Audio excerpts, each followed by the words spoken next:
Now, maaari ho natin tanungin mga kapatid, bakit po natin binasa ang Revelation chapter 5? Ang sabi po dito is that may isang scroll na hindi mabuksan ninuman sa langit, sa lupa, at sa ilalim ng lupa.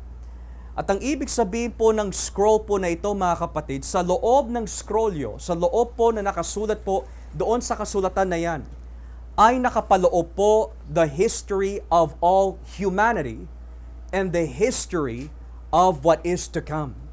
Nang ibig sabihin, ang nakapaloob po dun sa scrollyo, masasabi po natin, contains what will happen in the future. So ngayon, kapag pinag-uusapan po natin what is going to happen in the future, the number one thing na iniisip po natin na termino sa pag-aaral po ng Biblia is the title and term eschatology. Eschatology. Ngayon, si Kristo po ang karapat-dapat magbukas po ng selyo. He is the very one who is worthy to open the scroll of history na magbibigay po sa ating ng linaw what is going to happen now and what will happen in the future. Now, when we speak about the term eschatology, masasabi po natin, the word eschatology answers the very question, where is human and creation heading towards in history? Yan ang tinatanong ng eschatology. Saan patungo ang human history? Saan patungo all of creation? Where is it heading towards? Halimbawa, kapag tayo po ay namatay, ang inaabangan po na marami is the funeral. Kapag tayo po ay nagtrabaho, whether you work weekly or bi-weekly, ang inaabangan po natin is our paycheck. Or kapag ang ating mga anak ay magiging 1 taong gulang na ho, we anticipate at inaabangan po natin ang first year birthday. We prepare for these things. But what is human history and all of creation heading towards? Yan ang sinasagot po ng eschatology. Ang termino na eschatology comes from the Greek word eschatos. At ang ibig sabihin po ng eschatos is last things. Ngayon, eschatology, nagsimula po yan sa dalawang Greek words, eschatos, at yung ikalawa, logos, which means word. Or we can say in this context, study of. So ngayon, kapag pinagdikit po natin yung dalawang Greek words, eschatos and logos, which is eschatology, it is yung pag-aaral of the last things. Ang pag-aaral ng last things. Ang madalas po natin naririnig when we talk about the term eschatology is, yung mundo ho natin, maraming gera. We are in the last things na. O yung buwan, namumula. We're in the last things. Nako, nagkaroon ng lindol in this country and that side of the nation. We are in the last things na. Pero sa Biblia, hindi po yon ang ibig sabihin po ng last things. Matter of fact, bago po natin sagutin po yung ganong klaseng tanong, what is eschatology? Because we know it's about human history and creation. Saan po siya patungo? May dalawang klaseng eschatology, mga kapatid. Unang-una, may tinatawag na individual eschatology. Kapag sinabi po yung termino individual eschatology, ito po ang nilalaman po niyan. Kapag ang tao po ay namatay, saan po siya pupunta? So it deals with death, it deals with intermediate state, which means nasa langit ba siya o nasa impyerno? Pangalawa, it deals with resurrection. And lastly, it deals with final judgment, which means ang bawat isa ho sa atin, nakarinig man o hindi nakarinig ng salita ng Diyos, mananagot po tayo sa Panginoon one day at the final judgment. So yan po yung masasabi natin individual eschatology. nakatuon po siya mga kapatid on every individual. So kung si Brother Joshua ay mamamatay, the next step is, saan mapupunta ang aking kaluluwa? Na kung tawagin intermediate state. Bakit po siya tinawag na intermediate state? Dahil habang hindi pa ho bumabalik si Kristo, habang hindi pa ho nagaganap yung huling paghuhukom, naghihintay po ang mga tao either in hell na pinaparusahan o kasama po ng Diyos sa langit habang naghihintay for the resurrection. Sa pagbabalik po ni Kristo, ang bawat isa ho sa atin ay makakaranas sa tinatawag na resurrection.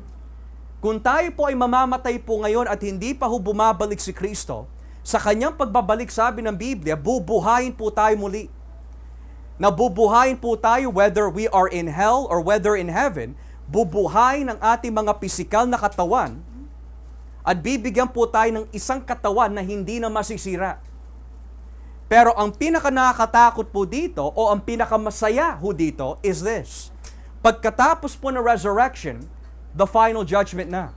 Saan pupunta si Brother Joshua kapag tayo po ay humarap sa Great White Throne Judgment? Saan pupunta si Brother June? Saan pupunta si Brother Joel? Saan pupunta si Brother Alson? Lahat ho sa atin, mananampalataya o hindi, believer or unbeliever, we will all stand before Christ at the final judgment. And He will determine where we will go after that judgment. Na kung tawagin, individual eschatology. Ngayon, may tinatawag din po general eschatology. Ang general eschatology, mga kapatid, it deals with Christ. It deals with His death, burial, and resurrection. So lagay ko lang po, death, burial, resurrection. It deals with the death of man, saan siya patungo afterwards. And then, yung tinatawag na intermediate state. Okay? And then, resurrection.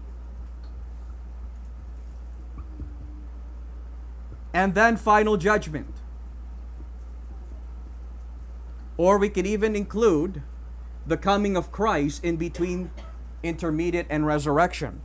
So kapag pinag-usapan po natin general eschatology, this involves every single teaching about eschatology.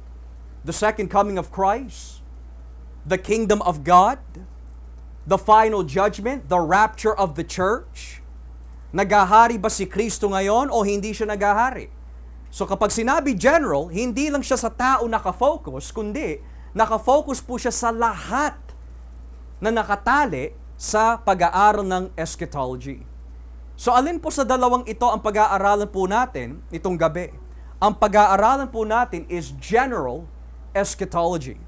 From the beginning to the very end. We're going to look at a quick overview of general eschatology. Now, again, kung babalikan po natin ang katanungan, ang mga Kristiyano lang po ba ang may eschatology? And the answer is no. Ang lahat ng reliyon na meron po tayo has an eschatological view. Halimbawa, kung ikaw ay Muslim, your eschatology is this. If you are faithful to Allah, whether means by jihad or good works, ayon po sa kanila, you will go to paradise. At ayon po sa isang tradisyon ng mga Muslim, kung ikaw ay naging tapat kay Allah, you will go to paradise at ang magiging gantimpala mo is 72 virgins. Kung ikaw naman ay isang Mormon, you also have an eschatology. Kapag ikaw ay isang tapat na Mormon at may napangasawa ka po na isang babaeng Mormon at kinasal po kayo in a Mormon temple, balang araw magiging Diyos po kayo na maninirahan sa isang realm na kung tawagin, the celestial realm. And if you were a Greek, ito po ang eschatology po ninyo. When you die, paulit-ulit lang ang buhay mo at wala ka patutunguhan na goal. Ganyan din ang paniniwala ng mga Hindus, ganyan din ang paniniwala ng mga Buddhist. May kanya-kanya silang mga eschatology.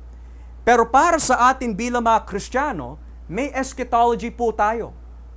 Mula nang likhain po ng Diyos si Adan at si Eva, hanggang sa pagbabalik po ni Kristo for the second time, meron po tayong inaabangan. Each and every one of us has an eschatology. Because if you're a Christian, you need to be anticipating what is going to happen in the future. Now again, kapag pinag-usapan po ang eschatology, the first thing na nasa isip po ng mga tao is the book of Revelation. But what if I told you, bago pa ho nagkaroon ng book of Revelation, ang kauna-unahang eschatology is not in the New Testament, but in the Old Testament. The Old Testament is the very first doctrinal statement of eschatology. Now, yan ang hihimayin po natin ngayon mula sa luma hanggang bago tipan. Remember, eschatology answers the question, where is human history and creation heading towards? So ngayon, pag-usapan po natin yung tinatawag na Old Testament eschatology. Bakit po Old Testament eschatology? Dahil may inaabangan ang mga lingkod ng Diyos sa lumang tipan. At ang unang inaabangan po nila begins with Christ. It begins with Christ. Dito po tayo in Genesis chapter 3. Genesis chapter 3. Beginning at verse 15. Genesis chapter 3, beginning at verse 15. This is the first gospel, and it is also the first eschatological statement recorded in the Bible. Genesis 3:15. Tignan niyo po ang sinasabi po dito. Sabi po ng Biblia sa Genesis 3:15,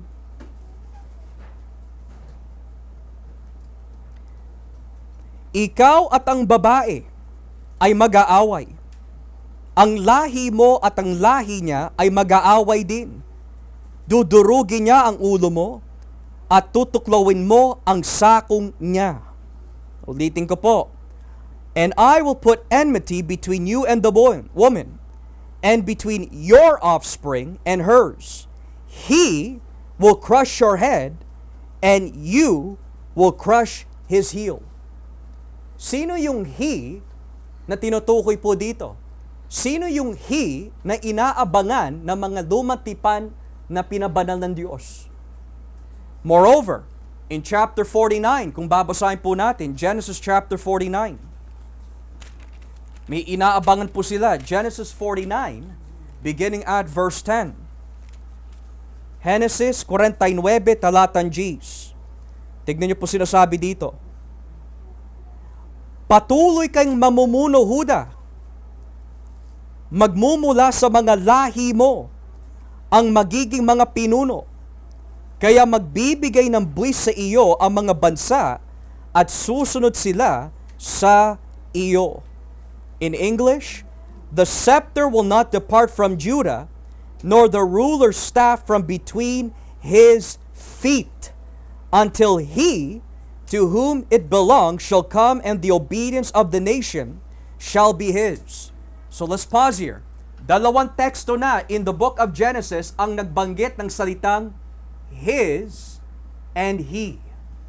Sino yung inaabangan nila na magiging hari? Sino ang inaabangan po nila na dudurog sa ulo ng ahas, which represents sin and Satan and death? Sino yung inaabangan nila eschatologically? Moreover, kung titignan po natin dito in the book of Numbers, chapter 24. Numbers, chapter 24. Simulan po natin dito sa talatang 17. Numbers 24, verse 17.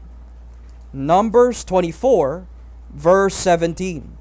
Sabi po ng Biblia, may nakita ako sa isang pangitain na hindi pa nangyayari.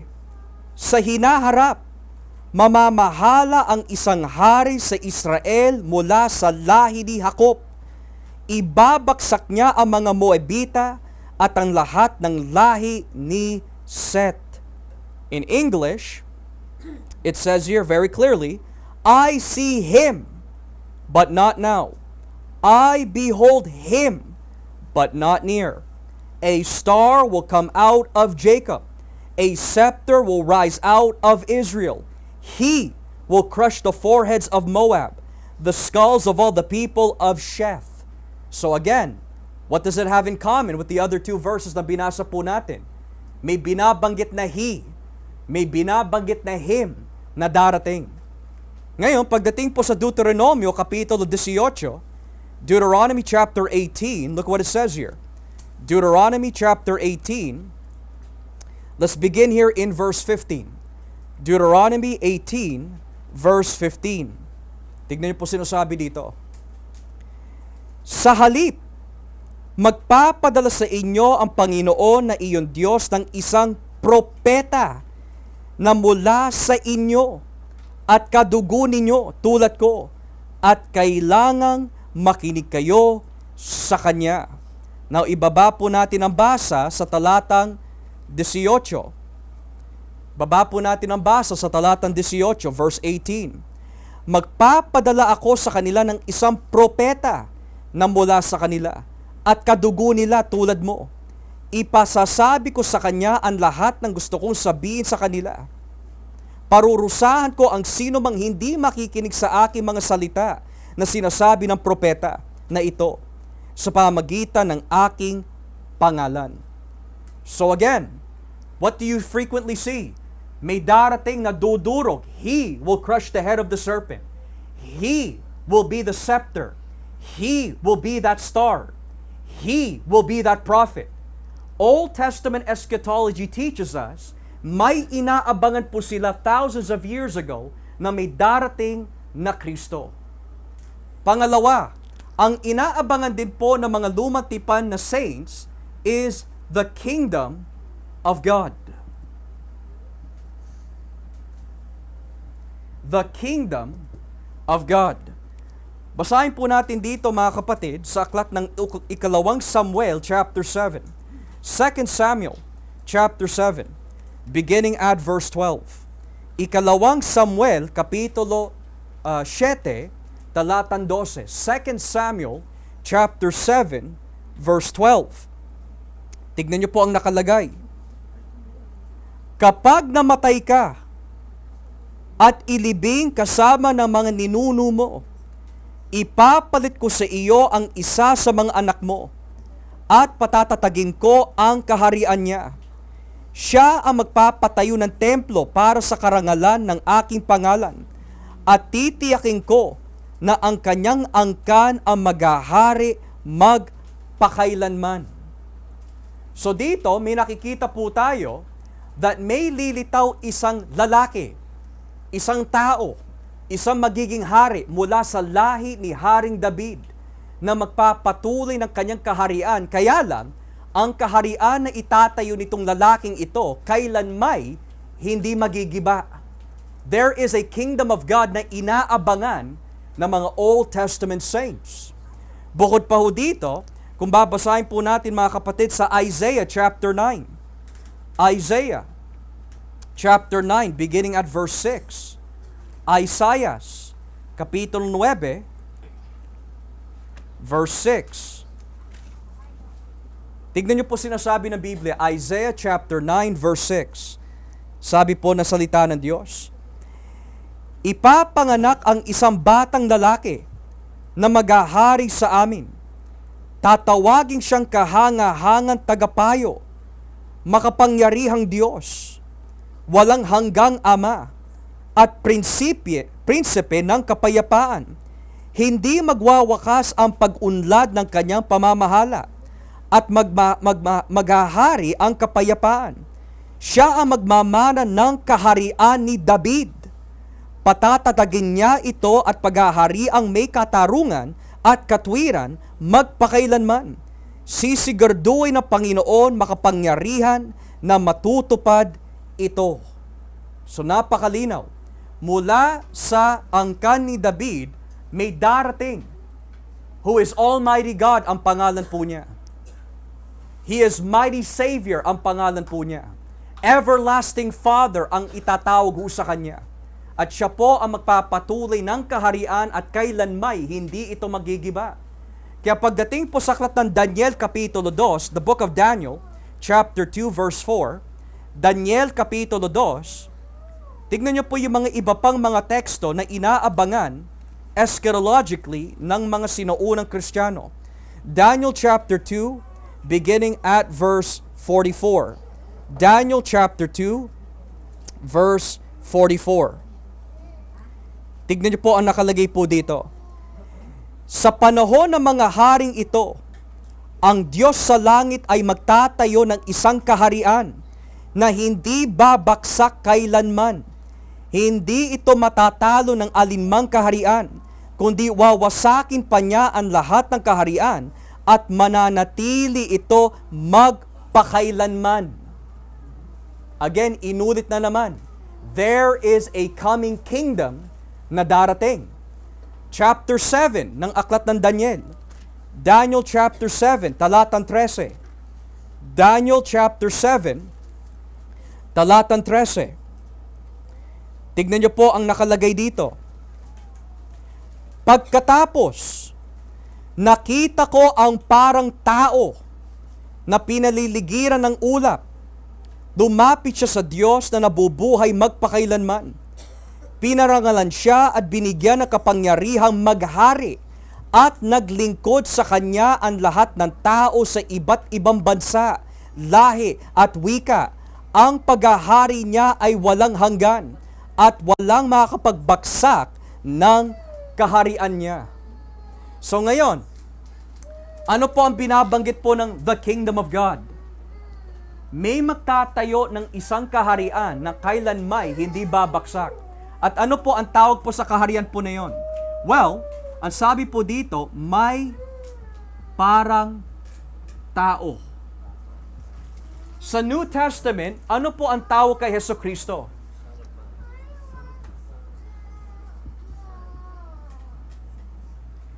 If there is a title na ginamit po ni Kristo the most sa Bagong Tipan, whether it's Matthew, whether it's Luke, and even sometimes in John, it is the title, Son of Man. Bakit po niya palagi sinasabi, ako ang anak ng tao, ito ang sinasabi ng anak ng tao? Well, para sa mga kulto, sinasabi nila, anak ka lang ng tao, hindi ka Diyos. Hindi. Ang ibig sabihin ng anak ng tao, sa lumang tipan, ito yung maghahari. So nung dumating si Jesus at sinabi niya, ako ang anak ng tao, kung ikaw ay Hudyo at inaabangan mo ang kaharian ng Diyos, natupad na dun dumating si Jesus. Because He is the Son of Man. Another thing na inaabangan po ng mga lumang tipan na alagad po ni Kristo is the new covenant. The new covenant. Dito po tayo sa Jeremiah, chapter 31. So yan po yung sagot ho kanina. Jeremiah, chapter 31. At simulan po natin dito mga kapatid sa verse 31. Jeremias 31, talatang 31. Jeremiah 31, verse 31.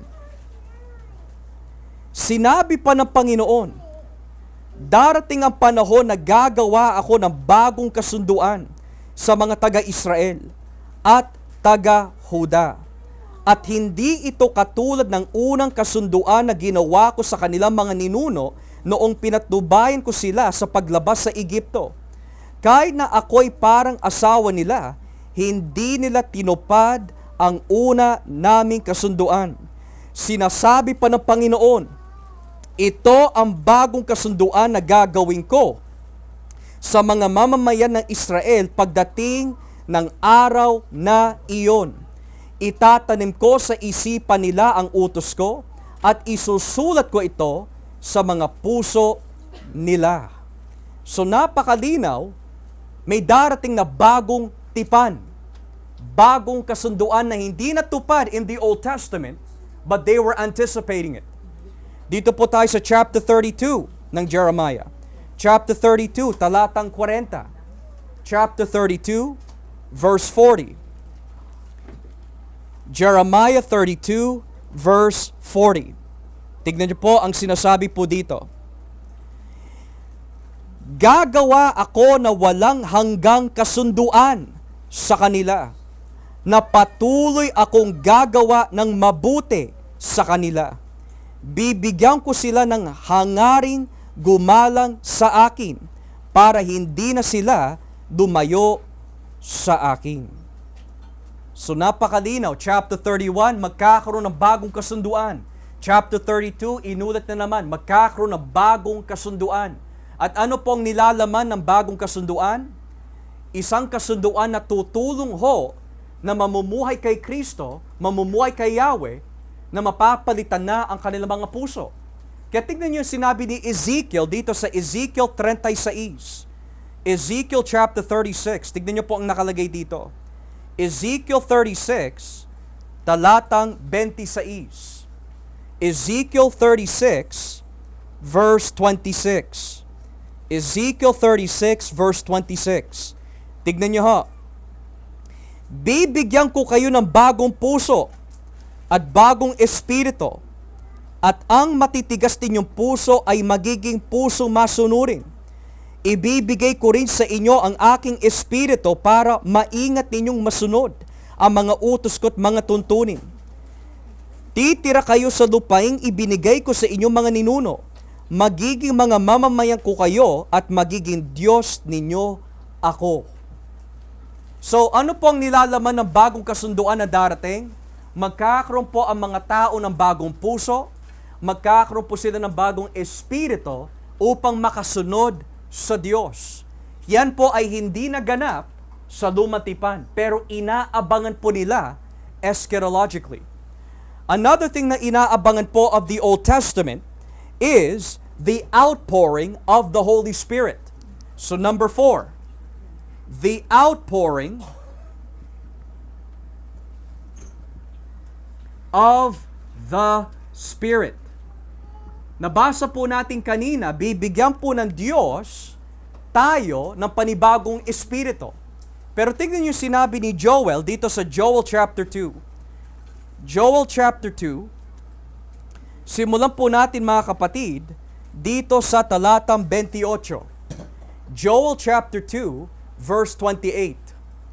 Tignan niyo po ang nakalagay. At pagkatapos, ibibigay ko ang aking espiritu sa lahat ng tao. Ang iyong mga anak na lalaki at babae ay magpapahayag ng aking mga salita. At ang iyong matatandang lalaki ay mananaginip. At ang iyong mga binata ay makakita ng mga pangitain. Sa mga araw na iyon, ibibigay ko rin ang aking espiritu sa mga utosang lalaki at babae. So, we see, may inaabangan po sila na Kristo. May inaabangan po sila the kingdom of God. May inaabangan po sila na bagong kasunduan. Inaabangan din po nila ang pagparito ng banal na espiritu. Pero hindi lang po yan mga kapatid. Inaabangan din po nila ang araw ng Panginoon. Ang araw ng Panginoon. Basahin po natin dito sa Isaiah chapter 2. Isaiah chapter 2. Isaiah chapter 2. At simulan po natin dito sa talatang 12. Isaiah chapter 2 verse 12. Tignan niyo po ang nakalagay po sa talatang 12. Isaiah 2 verse 12. Sapagkat nagtakda ang Panginoong makapangyarihan ng araw kung kailan niya ibabagsak ang mga mayayabang at mapagmataas at ang mga nag-aakalang sila'y makapangyarihan. So sabi po ng Biblia, may nakatalaga isang araw that God is going to judge yung mga mayayabang, nagmamataas, at yung mga taong dumilihis sa kanyang mga salita. Ibaba po natin ang basa in verse 17. Sabi po dito sa talatang 17, ibabagsak nga niya ang mga mayayabang at mga mapagmataas. Tanging ang Panginoon ang maitataas sa araw na iyon. So may araw na darating. Chapter 13 ng Isaiah. Basahin po natin. Isaiah chapter 13. Basahin po natin dito sa talata 9. Isaiah chapter 13 verse 9. Makinig kayo. Darating na ang araw ng Panginoon. Ang araw ng kalupitan at matinding galit. Wawasakin ang lupain hanggang sa hindi na matirahan. At ang mga makasalanan roon ay lilipulin. Hindi na magniningning ang mga bituin. Sisikat ang araw pero madilim pa rin. At ang buwan ay hindi na rin magbibigay ng liwanag. So napakalinaw, may inaabangan din po sila in eschatology, may araw ng Panginoon. And lastly, sa lumang tipan, inaabangan din po nila the new heaven and new earth. Now, maari ho natin tanungin, akala ko po ba revelation lang yan? Hindi ho, bago po nagkaroon ng revelation at ang pag-uusap patungkol sa new heaven, new earth sa bagong tipan, may nauna na. Basahin po natin dito sa aklat ng Isaiah chapter 66 or Isaiah 65 muna. Isaiah 65 verse 17. Isaiah 65 verse 17. May inaabangan din po sila, new heaven and new earth. Tignan niyo ho. Isaiah 65:17. Makinig kayo. Gagawa ako ng bagong langit at bagong lupa. Ang dating langit at lupa ay kakalimutan na. Verse 17, napakalinaw in English. See, I will create new heavens and a new earth. The former things will not be remembered, nor will they come to mind. Chapter 66 ng Isaiah, may inulit na naman. Talatang 22, Isaiah 66, verse 22. Tignan niyo po ang nakalagay. Isaiah 66, verse 22.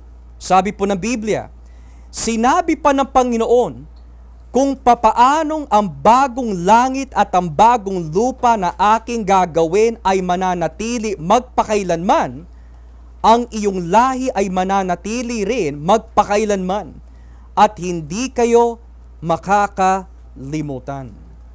So ngayon, yan yung nangyayari in the Old Testament. Hindi lang po tayo who has Matthew, hindi lang po tayo who has Luke, hindi lang po tayo that has Revelation ang may eschatology. Bago po nagkaroon ng bagong tipan, nauna na po ang mga lumang tipan na propesiya. Halimbawa, bakit po tayo nagkaroon ng bagong tipan? Dahil inaabangan po nila eschatologically na magkakaroon ng bagong kasunduan. Mas nauna ho sila. So we can say, they were anticipating Christ, they were anticipating the kingdom of God, the new covenant, the coming of the Holy Spirit, and they were anticipating ang araw ng Panginoon and new heaven, new earth. Pero when it comes to us, 1, 2, 3, and 4, natupad na sa ating panahon. So ang hindi pa natutupad na inaabangan po nila noon, na inaabangan po natin ngayon, is yung araw ng Panginoon at yung bagong langit at bagong lupa. Now here's what's interesting. We can say that when it comes to the Old Testament eschatology, we can call this anticipation. Old Testament eschatology. Anticipation. Pero pagdating sa New Testament eschatology, ang tawag po dito, inauguration. At maari ho natin tanungin, anong ibig sabihin po na salitang inauguration? Sa isang simpleng definisyon, natupad na sa ating panahon. Which in this sense, si Kristo. So ito po yung mga ilang halimbawa na makikita po natin sa bagong tipan that yung mga inaabangan ng mga lumang tipan na propeta ay natupad nga sa panahon po nila Kristo hanggang sa ating kasalukuyan. Unang-una, simulan po natin kay Kristo. Basahin po natin ang Mateo Kapitulo 2, Matthew chapter 2. Matthew chapter 2, talatang 1. Matthew chapter 2, verse 1. Tignan niyo po ang nakalagay dito. Mateo 2, talatang 1. Tignan niyo po ang nakalagay. Hanggang 6. Ipinanganak si Jesus sa bayan ng Bethlehem, sa lalawigan ng Judea noong si Herodes ang hari. Isang araw dumating sa Jerusalem ang ilang taong dalubhasa galing sa silangan. Nagtanong sila, saan ba ipapanganak ang hari ng mga Hudyo? Nakita namin ang kanyang bituin sa silangan at naparito kami upang sambahin siya. Now let's pause here. Bakit po sinabi nila nasaan ang hari ng Hudyo? Di ba sa lumang tipan, nag-aabang ho sila ng isang hari na darating. Now, verse 3. Nang mabalitaan ito ni Herodes, nabagabag siya at pati na rin ang buong Jerusalem. Kaya ipinatawag ni Herodes ang lahat ng namamahalang pare at mga tagapagturo ng kautusan at tinanong sila kung saan isisilang ang Kristo. Sumagot sila, sa Bethlehem na sakop ng Huna, dahil ganito ang isinulat ng propeta, ikaw Bethlehem sa lupain ng Huda, hindi ka huli sa mga pangunahing bayan ng Huda, dahil magmumula sa iyo ang isang pinuno na magsisilbing pastol ng mga mamamayang kong Israelita. Mga kapatid, yan po ang katuparan ng Micah chapter 5. So yung inaabangan ng Micah in the Old Testament, natupad nung ipinanganak si Jesus sa Bethlehem. Moreover, yung pag-alis po nila sa Egypto ay katuparan din po ng Old Testament prophecy. Basahin po natin dito sa talatang 13, verse 13. Sabi po ng Biblia, nang makaalis na ang mga taong galing sa silangan, nagpakita kay Jose sa panaginip ang isang anghel ng Panginoon. Sinabi ng anghel sa kanya, bumangon ka't dalhin ang bata at ang kanyang ina sa Egypto. Doon muna kayo hanggat hindi ko sinasabing bumalik kayo, dahil hinahanap ni Herodes ang sanggol para patayin. Kaya nang gabi ring iyon, umalis papuntang Egypto si Jose, kasama ang bata at ang ina nitong si Maria, at nanatili sila roon hanggang sa mamatay si Herodes. Sa gayon, natupad ang sinabi ng Panginoon sa pamagitan ng propeta, tinawag ko mula sa Egypto ang aking anak. Now write down in your notes, katuparan po ito ng Hosea chapter 11 verse 1. Hosea chapter 11 verse 1. So ang inaabangan ni Hosea sa Old Testament eschatology, in-inaugurate na sa buhay ni Kristo. Moreover, yung pagpasok ni Kristo as the triumphal entry dito sa Mateo 21, basahin po natin. Matthew chapter 21, beginning at verse 4. Mateo 21, talatang 4 hanggang 5. Matthew 21, verses 4 and 5. Sabi po ng Biblia, nangyari ito upang matupad ang sinabi ng propeta. Sabihin ninyo sa mga naninirahan sa Zion, na paparating na ang kanilang hari. Magpapakumbaba siya at nakasakay sa asno, sa isang bisirong asno. Write down in your notes, katuparan po ito ng Zechariah chapter 9, verse 9. So yung inaabangan ni Zechariah chapter 9, verse 9, natupad kay Kristo. Another one, yung pagbenta po sa kanya ng 30 pieces of silver. Basahin po natin Matthew 26. Matthew 26, talatang 14. Matthew 26, verse 14. Maari ho nating tanungin, why was Jesus sold for that amount? Verse 14. Si Judas Iscariote, na isa sa 12 tagasunod ay pumunta sa mga mamahalang pari. Sinabi niya sa kanila, ano po ang ibabayad ninyo sa akin kung tutulungan ko kayong madakip si Jesus? noon din ay binigyan nila si Judas ng 30 pirasong pilak. Mula noon, humanap na si Judas ng pagkakataon upang traidorin si Jesus. Write it down in your notes. Katuparan po ito ng Zechariah chapter 11, verse 12. Zechariah chapter 11, verse 12. Maaari din ho natin tanungin, bakit kailangan pa banggitin ng Biblia na si Kristo po ay sinibak ho dito or was pierced at the cross? Basahin po natin dito mga kapatid sa John 19. John chapter 19, talatang 33. John 19, verse 33 hanggang 37. Tignan niyo po ang nakalagay. John 19:33.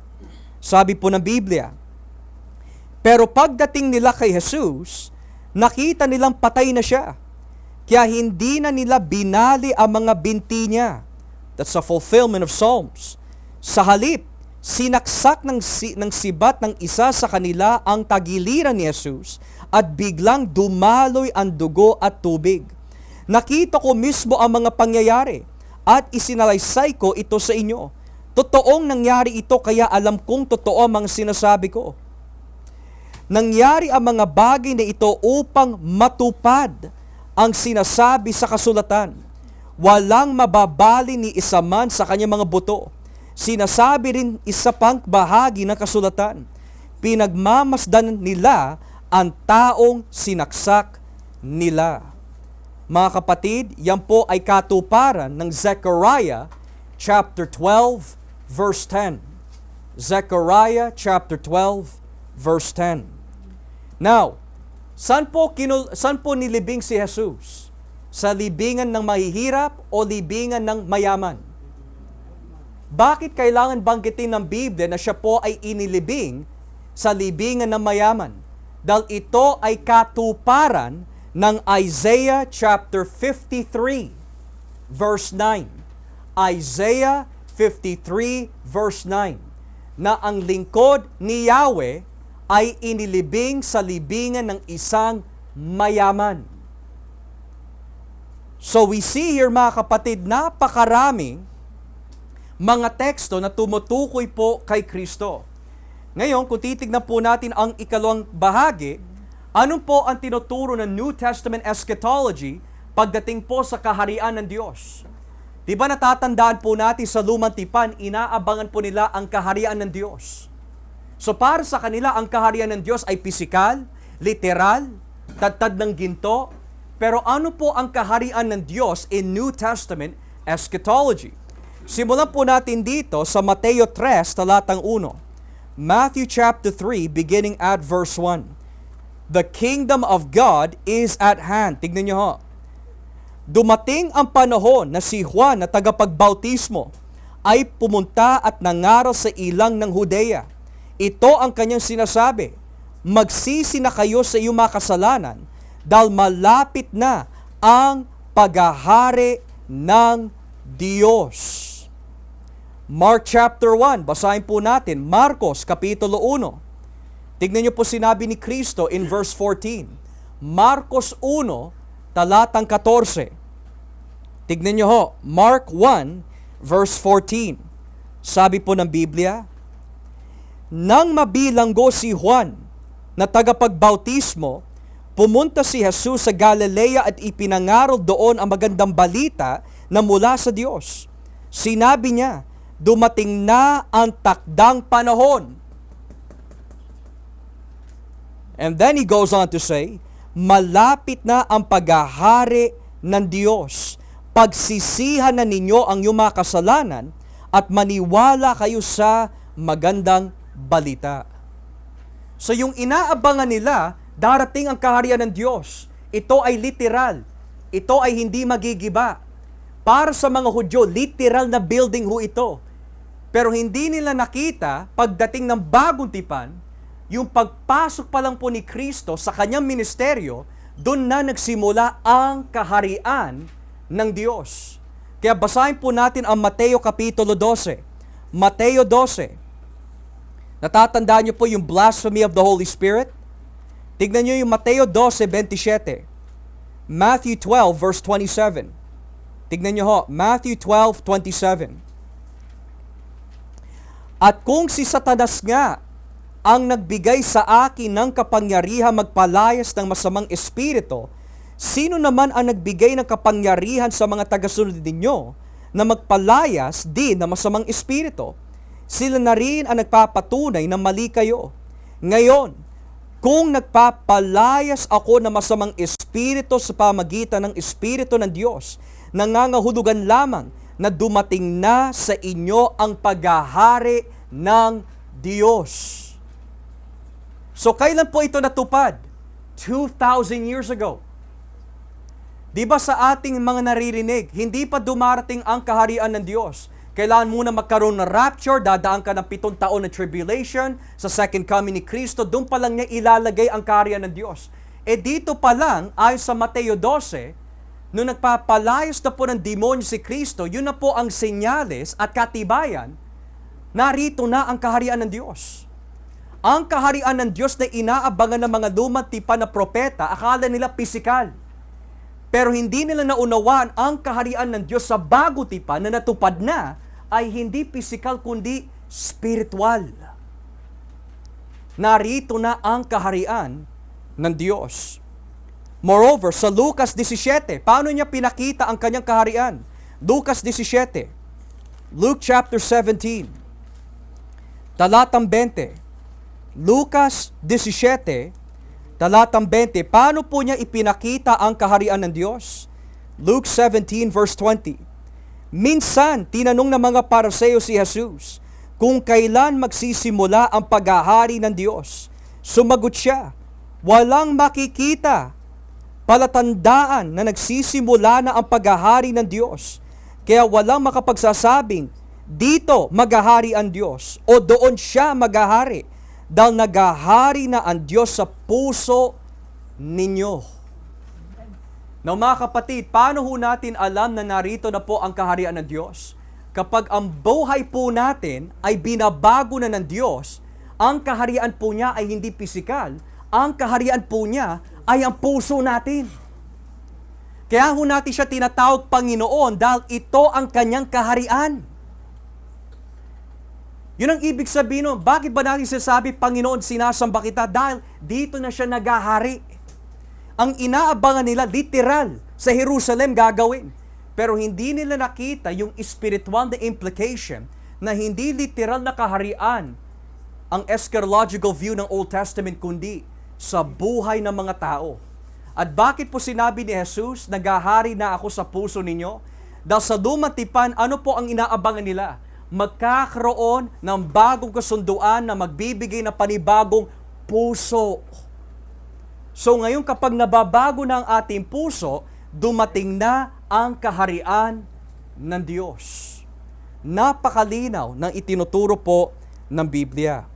Pangalawa, inaabangan din po nila ang pagpasok ng banal na Espiritu. Basahin po natin dito sa aklat ng Gawa. Let's go here in the book of Acts chapter 2. Acts chapter 2. Simulan po natin dito sa talatang 14. Gawa kapitulo 2, talatang 14. Tignan nyo ho. Acts 2 verse 14. Kaya tumayo si Pedro kasama ang 11 apostol at nagsalita na malakas. Mga kababayan ko mga Hudyo at kayong lahat na nakatira sa Jerusalem, makinig kayo sa akin dahil ipapaliwanag ko kung anong ibig sabihin ng mga nangyayaring ito. Mali ang iyong akala na lasing ang mga taong ito. Dahil 9:00 pa lang ng umaga, ang pangyayaring ito'y katuparan ng ipinahayag ni Propeta Joel noon. Sinabi ng Diyos, sa mga huling araw, ibubuhos ko ang aking espiritu sa lahat ng uri ng tao. Ang iyong mga anak na lalaki at babae ay magpapahayag ng aking mga salita. Ang iyong mga binata ay makakakita ng pangitain, at ang iyong matatandang lalaki ay magkakaroon ng mga panaginip. Oo, sa mga araw na iyon, ibubuhos ko ang aking espiritu sa aking mga lingkod na lalaki at babae, at ipapahayag nila ang aking mga salita. Magpapakita ko ng mga himala sa langit at sa lupa sa pamagitan ng dugo, apoy at makapal na usok. Magdidilim ang araw at ang buwan ay pupula, katulad ng dugo. Mangyayari ito bago dumating ang kamangha-manghang araw ng paghahatol ng Panginoon. Ngunit ang sino man tatawag sa Panginoon ay maliligtas sa parusang darating. Now here's what's interesting. Sa Joel 2, may dalawang bagay na binabanggit po si Pedro. Unang-una, sabi po ni Joel na ni-reiterate ni Pedro, number 1, darating na ang Espiritu Santo. Natupad yon. Pero bakit hindi natin pinagpapatuloy basahin yung susunod? At natupad din na mandidilim ang araw. At magkakaroon na matinding hukom bago dumating ang kamangha-manghang araw na iyon upang maligtas ang tatawag sa kanila. In Christian theology, there are two interpretations to this. Number 1, yung ikalawang bahagi na binabagit ng Joel ay matutupad at the second coming of Christ. Pero yung ikalawang interpretasyon, natupad yan nung si Kristo ay naipako sa krus as judgment. At ano po ang nangyari? Nandilim nung panahon na yon. So ngayon, ang sinasabi po ni Pedro, natupad na ito ngayon. The Spirit of God has come, Jesus is crucified, at bago dumating ang araw ng paghuhukom, God will save you kung ikaw ay magsisisi. Natupad yon sa kanilang panahon. Ganon din mga kapatid, pagdating po sa bagong tipan, the New Testament also inaugurates the New Covenant. Tingnan niyo po sinabi ng ating Panginoon po dito sa aklat ng Lucas 22. Lucas 22. Madalas po natin binabasa po ito, pero look at the implication. Luke 22 verse 19. Lucas 22 talatang 19. Tignan niyo ho. Patungkol sa banal na hapunan. Sabi po dito, pagkatapos, kumuha siya ng tinapay at matapos magpasalamat sa Diyos, ay hinati-hati niya ito at ibinigay sa kanila. Sinabi niya, ito ang aking katawan na inihahandog para sa inyo. Gawin ninyo ito bilang pag-alaala sa akin. Pagkatapos nilang kumain, ganoon din ang ginawa niya sa inumin. Kinuha niya ito at nagpasalamat sa Diyos at sinabi, ang inuming ito ang bagong kasunduan na pinagtibay ng dugo kong mabubuhos ng dahil sa inyo. Sa lumang tipan po ba mga kapatid, inaabangan nila ang bagong tipan, ang bagong kasunduan? Sinabi po ni Kristo, nung siya'y dumating, narito na ang bagong kasunduan. What they anticipated, Jesus inaugurated. What they anticipated was fulfilled sa kanilang panahon. Ngayon, in eschatology, dagdag pa ho natin, kung sa Old Testament ang tawag po dito anticipation, at sa New Testament tinatawag po ito inauguration, may ikalawang New Testament eschatology sa mga bagay na hindi pa natutupad.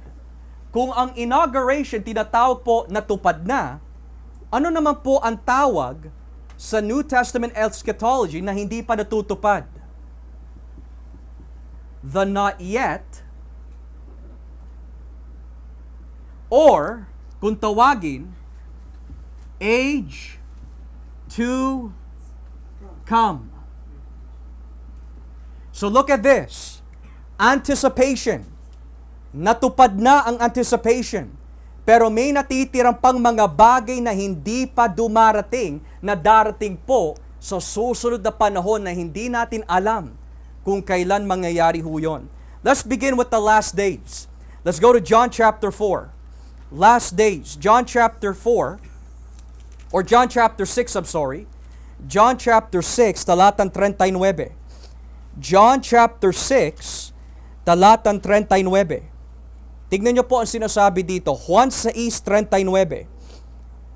Sabi po na Biblia, at ito ang kalooban na nagsugo sa akin, na huwag pabayaang mawala ang kahit isa sa mga ibinigay niya sa akin.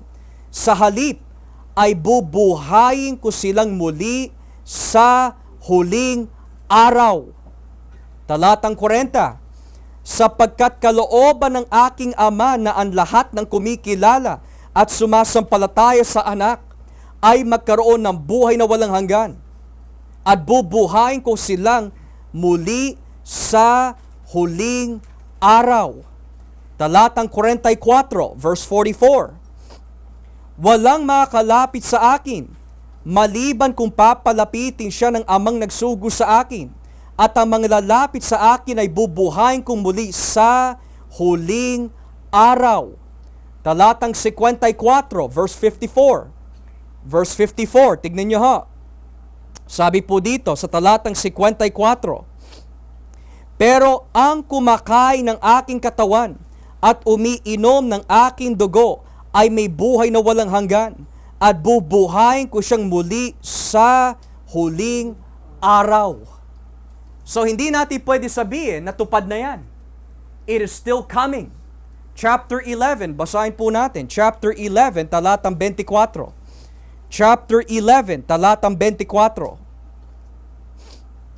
Chapter 11, verse 24. Tignan nyo po ang nalagay po dito sa talatang 24. Sinabi ni Jesus, o sumagot si Marta, alam ko pong mabubuhay siyang muli sa huling araw kapag bubuhayin na ang mga namatay. Paulit-ulit yung salitang huling araw. Now what about this? The age to come. Saan natin mababasa sa Biblia yan? Mateo 12. Mateo 12:31. Matthew chapter 12. Verse 31. Matthew 12, verse 31. Tignan nyo ha. Sabi po na Biblia, sinasabi ko sa inyo na ang lahat ng kasalanan, pati na ang paglapastangan sa Diyos ay mapapatawad. Ngunit ang paglapastangan sa banal na Espiritu ay hindi mapapatawad. Ang sino man magsalita na masama laban sa akin na anak na tao ay mapapatawad. Ngunit ang sino man magsalita na masama laban sa banal na Espiritu ay hindi mapapatawad. Now notice this, kailanman, or in English, in this age or in the age to come. The age to come. Yan po ang binabanggit po dyan. Ngayon, pagdating po sa resurrection, basahin po natin ang Lucas 20. Luke chapter 20. Napakarami sinasabi po ng Biblia patungkol po sa mga bagay na hindi pa natutupad. Lucas 20:33. Luke chapter 20 verse 33. Sabi po ng Biblia patungkol po sa resurrection. Ngayon, sa araw ng muling pagkabuhay ng mga patay, sino po sa 7 ang magiging asawa ng babaeng iyon dahil na pangasawa niya silang lahat? Sumagot si Jesus, ang mga tao sa panahong ito ay nag-aasawa. Ngunit ang mga taong mamarapati ng Diyos na mabuhay muli sa panahong darating ay hindi na mag-aasawa. Hindi na rin sila mamamatay dahil matutulad na sila sa mga anghel. Sila'y mga anak ng Diyos dahil mula silang binuhay. So notice that, sa ating panahon, nag-aasawa pa. But in the age to come na hindi pa natutupad, wala nang asawa pa. Why? Because there will be no need for that at the future coming. Now, magkakaroon din po tayo ng future inheritance. Lucas 18. Luke chapter 18, talatang 28. May gantimpala na matatanggap po tayo sa Diyos. Lucas 18, talatang 28. Luke chapter 18, verse 28. Tignan niyo po sinasabi dito. Sinabi ni Pedro, paano naman kami? Iniwan namin ang lahat upang sumunod sa inyo. Sumagot si Jesus, sinasabi ko sa inyo ang totoo, ang sino man nag-iwan ng bahay, asawa, mga kapatid, mga magulang at mga anak alang-alang sa kaharian ng Diyos ay tatanggap sa panahong ito na mas marami pa kesa sa mga iniwan niya at tatanggap din ng buhay na walang hanggan sa darating na panahon. Napakalinaw. The age to come. Lastly, may inaabangan po sila na kung tawagin, glorification. Ano po yung glorification po na yan? It involves Jesus Christ. Dito po tayo sa Hebreo 9. Hebreo 9, talatang 28. Hebrews chapter 9, talatang 28. Tignan niyo po ang sinasabi dito. Hebrews 9, verse 28. Hindi pa ho ito nagaganap. Ganoon din naman, minsan lang namatay si Kristo nang inihandog niya ang kanyang sarili para alisin ang kasalanan ng mga tao. At muli siyang babalik dito sa mundo, hindi na para akuing muli ang kasalanan ng mga tao, kundi para iligtas ang mga taong naghihintay sa Kanya. The not yet, hindi pa dumarating, but He's coming very soon. Secondly, magkakaroon po tayo ng glorified bodies na hindi pa natutupad. Pilipos Kapitulo 3. Pilipos Kapitulo 3. Simulan po natin dito mga kapatid sa talatang 20. Pilipos 3, talatang 20. Ngunit para sa atin, ang langit ang tunay nating bayan, at mula roon hinihintay natin na may pananabik ang pagbabalik ng tagapagligtas, ang Panginoong Hesukristo. Sa pagdating niya, babaguhin niya ang mahihina at namamatay nating katawang lupa at gagawin tulad ng malulhati niyang katawan. Gagawin niya ito sa pamagitan ng kapangyarihan niyang sumasakop sa lahat ng bagay. So hindi pa ho natutupad. Now let's ask you this question. Ilan ho sa inyo nakakaramdam na po ng sakit karamdaman sa katawan? Taas po ng kamay. Masasabi po ba natin natupad na ho ito? Sabi ng Biblia, at the second coming, the not yet, which is complete deliverance from pain and sin and sorrow and the sinful nature in our body, papalitan ng Diyos yung balang araw. Now, taas po ng kamay. Who here does not have perfect knowledge? Taas po ng kamay. Lahat po tayo, we don't have perfect knowledge. So, yan po is the not yet. Pero may darating at the age to come, magkakaroon tayo ng perfect knowledge. Basahin po natin ang unang Korinto Kapitulo 13. Unang Korinto 13. Talata 9. Unang Korinto 13, talata 9. Saan natin makikita yung perfect knowledge? Verse 9. Hindi pa ganap ang ating kaalaman. Ganoon din ang pagpapahayag natin ng mensahe ng Diyos. Ngunit pagdating ng araw na magiging ganap ang lahat, the age to come, mawawala na ang anumang hindi ganap. Noong bata pa ako, ang aking pagsasalita, pag-iisip at pangangatwiran ay tulad ng sambata. Ngunit ngayon ako'y meron ng sapat na gulang. Iniwan ko na ang mga ugaling bata. Sa ngayon, para tayong nakatingin sa malabong salamin. Ngunit darating ang araw na magiging malinaw na ang lahat sa atin.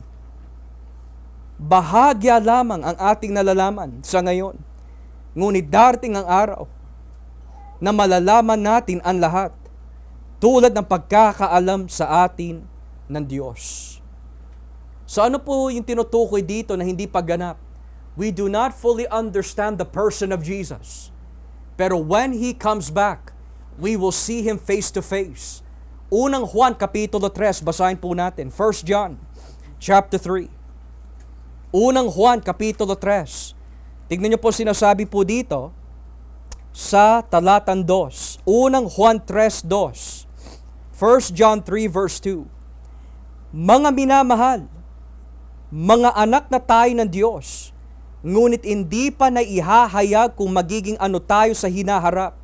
Alam natin na sa pagbabalik ni Kristo, tayo ay magiging katulad niya dahil makikita natin kung sino talaga siya. At sa kahulian, Revelation chapter 21. Revelation chapter 21. Tignan niyo po sinasabi po dito. Beginning at verse 1. Revelation chapter 21, verse 1. Pagkatapos nito, nakita ko ang bagong langit at ang bagong lupa. Naglaho na ang dating langit at lupa, pati na rin ang dagat. At nakita ko ang banal na lungsod, ang bagong Jerusalem na bumababa mula sa langit galing sa Diyos. Ang lungsod na iyon ay tulad ng isang babaeng ikakasal. Handang-handa na. That's referring to us. At gayak na gayak sa pagsalubong sa lalaki mapapangasawa niya. Referring to Christ. Narinig ko ang isang malakas na sigaw mula sa trono. Ngayon, ang tahanan ng Diyos ay nasa piling na ng mga tao. Mananahan na siyang kasama nila. Sila'y magiging mga mamamayan niya. At siya'y makapiling na nila at magiging Diyos nila. Papahirin niya ang mga luha sa kanilang mga mata.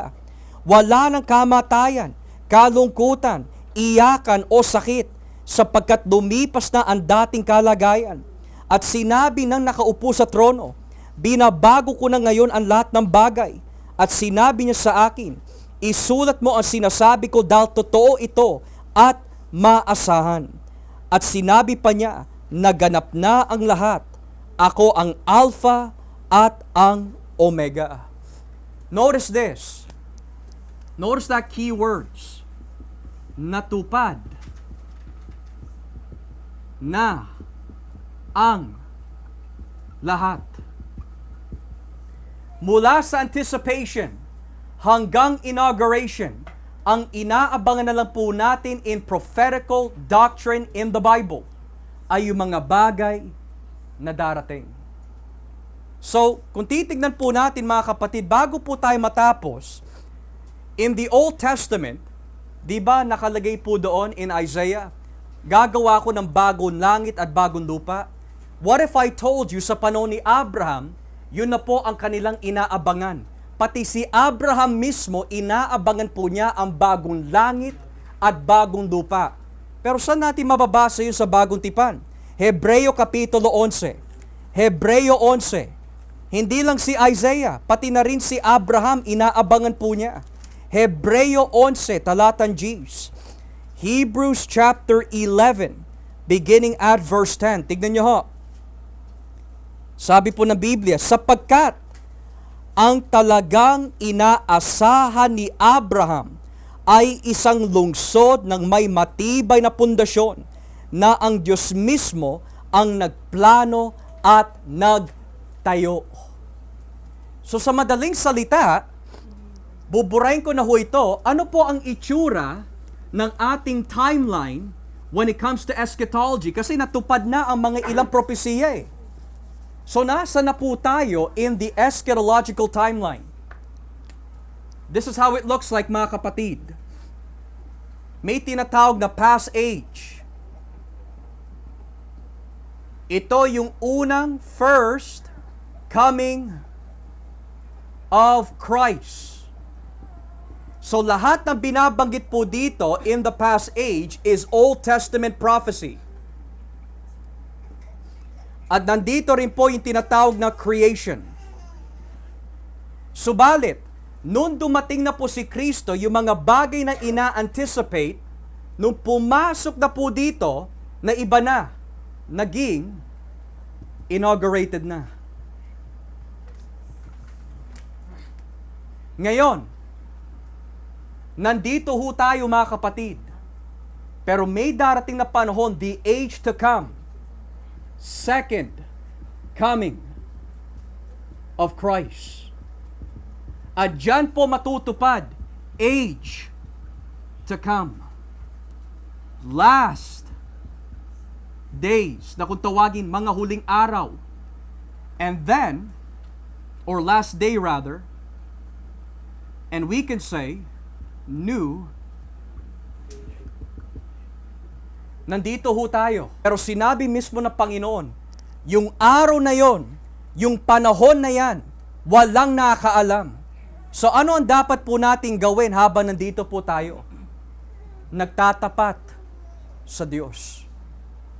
Kasi once na nakapasok na po ito, walang papasok sa bagong creation na wala kay Kristo Jesus. Hindi po pwede ang mga nasa lumang pagkatao ay mabubuhay dito sa new creation. Ang sabi ng Biblia, ang sino man na kay Kristo ay isang bagong nilalang. Walang pwedeng luma na papasok ho doon. Hindi po pwede naniniwala ka kay Kristo pero hindi nababago ang buhay mo. Hindi po pwede naniniwala ka kay Kristo, hindi mo ibibigay ang buong buhay mo. Ang sabi ng Biblia, ang lahat ng papasok po dito ay kailangan bagong nilalang. Hindi man po tayo perpekto ngayon. Hindi man po tayo ganap sa kaalaman ngayon. Pero when that which is come, has come, dito ho natin makikita si Jesus for who He is. And then, masasabi niya, my good and faithful servant, enter into the joy of the Lord. Konting tiis lang mga kapatid, pero pagkatapos na po ito, buhay na walang hanggan. Konting tiis lang ng paghihirap, konting tiis lang ng mga tukso, konting tiis lang ng mga bagay na bumabangga ho sa atin. Pero if you look unto Jesus as the author and perfecter of your faith, makakasama ka sa new creation order, ang bagong langit at bagong mundo. Ngayon, mga dayuhan tayo. Pero pagdating dito, we are the citizen of God. The citizen of heaven. So sa ating pag-aaral po nitong hapon mga kapatid, nawa ho sa isang brief, summarized, eschatological overview.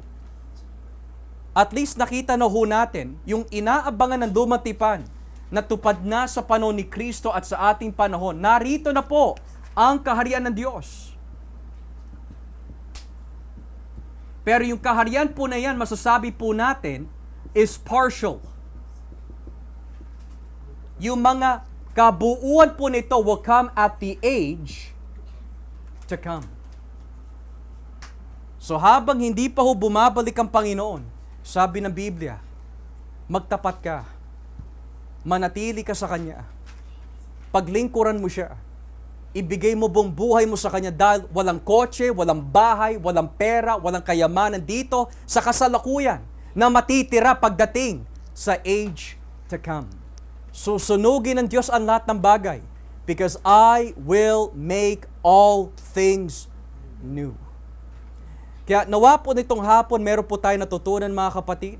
At kung nais nyo po magkaroon ng or mag-ask ng questions patungkol po sa ating mga napag-aralan, I will now give you that opportunity to do so. May mga katanungan po ba nitong hapon? There will be a natural people or just a glorification lang ang nabang ng lahat? Yung natural people na tinutukoy po ng aking ama is a reference po sa isang eschatological view na kung tawagin po dispensational premillennialism. Itinuturo po nila that sa araw po ng new heaven, new earth, may mga tao po na walang glorified body na maninirahan po sa panahon iyon. Pero malino na tinuturo po ng Biblia, the reason why kailangan po papalitan ang ating katawan at the second coming of Christ, dahil wala na pwede pumasok dito na anumang uri ng kasalanan.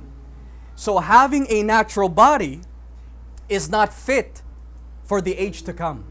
It has to be glorified. So in other words, walang papasok na hindi Kristiyano. Kailangan lahat ay tunay na Kristiyano. Okay? Dispensation is not the right word, but past age. So we can say po, kasi the word dispensation po, Brother Joel, is another way of saying isa pang panahon or another era, another epoch, or another time. So it's Yeah. not true. Sa mas more biblical sense, age to come ang nakikita po talaga natin sa Biblia. Age to come. Okay? Anyone else have any questions? Related? Brother Neil? So yung dalawang lalaki na tagasunod na during the Revelation, sa Revelation, The two witnesses sa Revelation? can you explain mo naman yung dalawang tao? So maybe nabanggit po sa Revelation 11, may dalawang saksi. Now, I'm going to give you my understanding of it, na kung tawagin the amillennial understanding.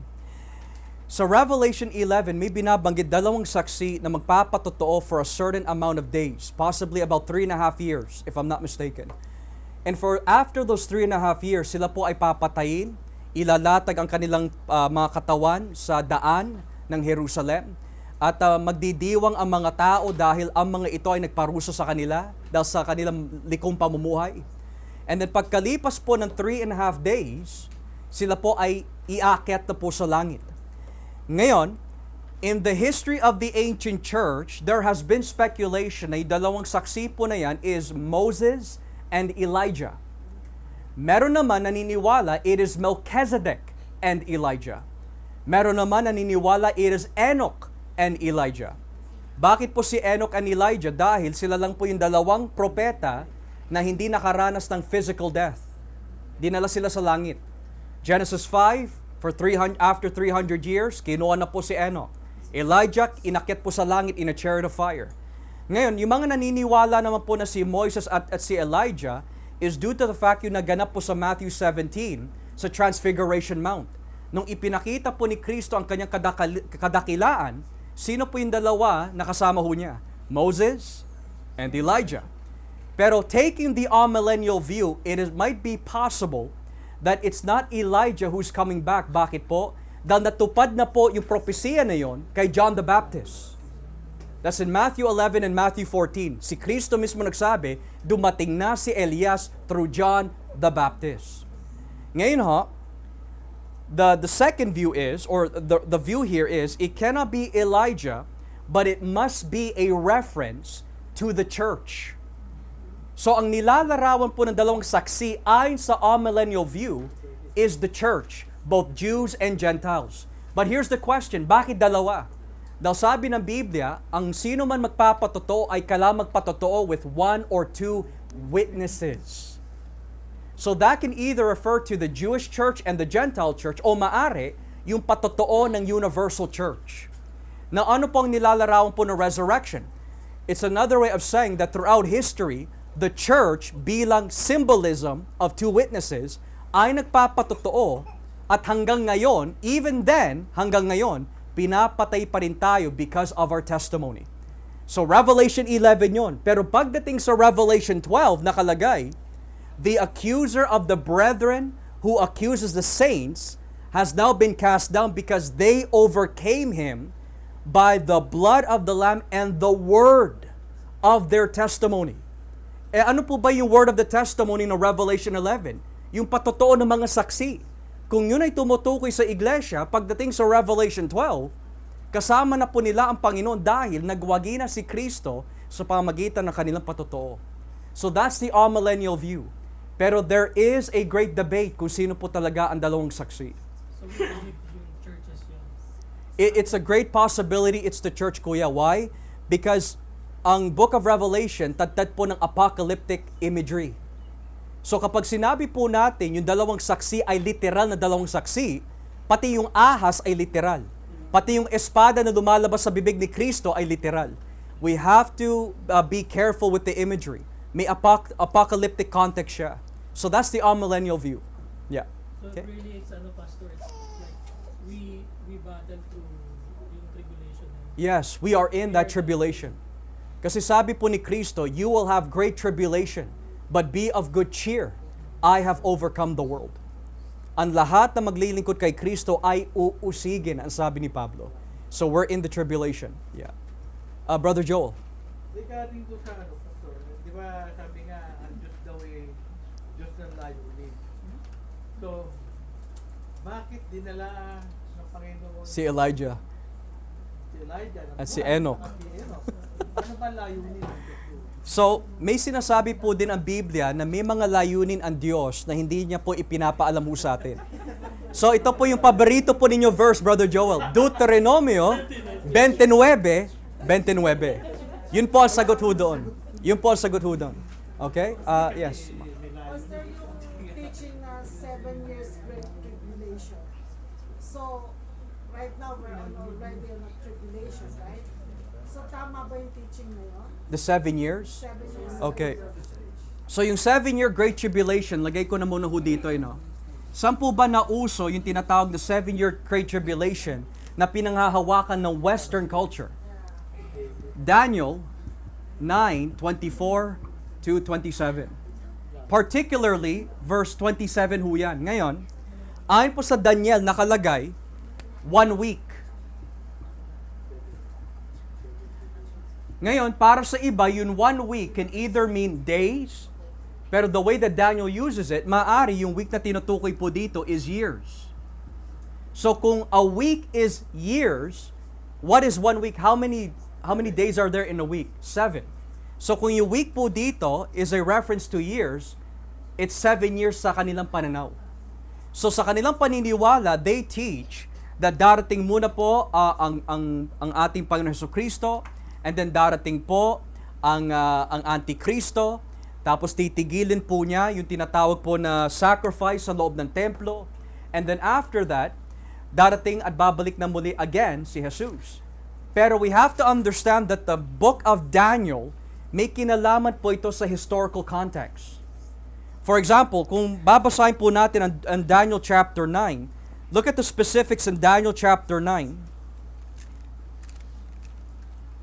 Simulan po natin sa talatang 24. Daniel chapter 9, verse 24. Now notice what it says here. 490 taon ang itinakda ng Diyos sa banal na lungsod at sa mga kababayan mo para tigilan nila ang pagre-rebelde sa Diyos, para mapatawad ang kanilang kasalanan, para mapairan ng Diyos ang walang hanggang katwiran, para matupad ang pangitay na propesiya, at para maihandog na muli ang templo sa Diyos. Dapat mo malaman at maintindihan na mula sa panahong inutos na muling itayo ang Jerusalem, hanggang sa pagdating ng pinunong hinirang ng Diyos, ay lilipas muna ng 49 na taon. At sa loob ng 434 na taon ay muling itatayo ang Jerusalem na may mga plaza at tanggulan. Magiging magulo sa panahong iyon. Pagkatapos ng 434 na taon, papatayin ang pinunong hinirang ng Diyos at walang tutulong sa Kanya. Darating ang isang hari at sisirain ng mga tauhan niya ang bayan at ang templo. At ayon sa itinakda ng Diyos, ang pagwasak at digmaan ay magpapatuloy hanggang sa katapusan. Ang katapusan ay darating na parang baha. Ang haring iyon ay gagawa ng matibay na kasunduan sa napakaraming tao sa loob ng 7 taon. Pero pagkatapos ng 3 taon at kalahati, patitigilan niya ang mga paghahandog at ilalagay niya ang kasuklam-suklam na bagay na magiging dahilan ng pagpapabaya sa templo. Mananatili ito roon hanggang sa dumating ang katapusan ng hari na itinakda ng Diyos. So ngayon, ang pinakausong pananaw sa Daniel 9, talatang 24 hanggang 27 is this. Let's look at the dispensational view. Sabi po dito, there is a total of 490 prophetical years. Na kung tawagin, the 79 weeks of Daniel. So sabi po ng Biblia, kailan po nagsimula yung 490 prophetical years po na yan? Nung maitayo po ang templo sa panahon nila Ezra at Nehemiah, that is the beginning, or let's begin here actually with Nehemiah, Ezra, okay? It took them 49 years. Okay? 49 years to build the temple. Ngayon, from the building of the temple hanggang patungo po kay Kristo, may natupad na po 49 all the way here, 434 years. Okay? Ngayon, after those 434 years from Christ all the way to what was mentioned earlier, may natupad na po ng 483 years. So now, 483 years, pero ang inaabangan is 490. So may natitira pang 7.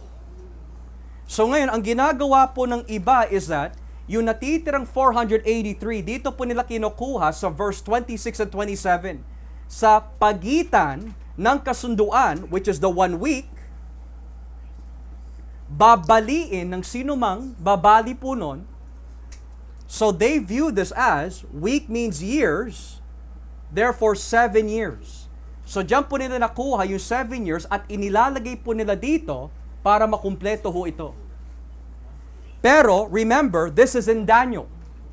When you study the history ng mga naganap po dito, we can say that there are a few subject matters na maari na tinutukoy na babali ng kasunduan. May isang hari ng pangalan po is Antiochus, Epiphanes, okay? Siya po, maari ang kandidato po dito dahil it is historically recorded, binaboy po niya talaga ang templo. Pangalawa, there are those who suggest it is Caesar Nero. Dahil sa kanyang paghahari sa bagong tipan, isinugo po niya ang kanyang general na si Titus upang babuyin yung templo ng mga Hudyo. Okay? So ngayon, alin po sa mga ito ang tamang pananaw? We can say, mga kapatid, to my understanding, I could be wrong, but to my understanding, we can say that the 490 prophetical years is not to be taken literal, kundi it's another way of saying, ito yung inaabangan na prophecy. Kapag natupad na yung prophecy na yan, then you will know, natupad na ang lahat. So we can say, when Jesus died, all the way to the 483 years, whatever this means, literal or non-literal, ang inaabangan na lang po natin ang kanyang pagbabalik. Ang inaabangan na lang po natin ang kanyang pagbabalik. But whether it is literal or not, I really don't know kasi when we study the book of Daniel, when it comes to numbers and when it comes to calculations, napaka-complicated po talaga. So yan po ang maibibigay ko po sagot po sa inyo. That's where they get the 7 years from in the Great Tribulation.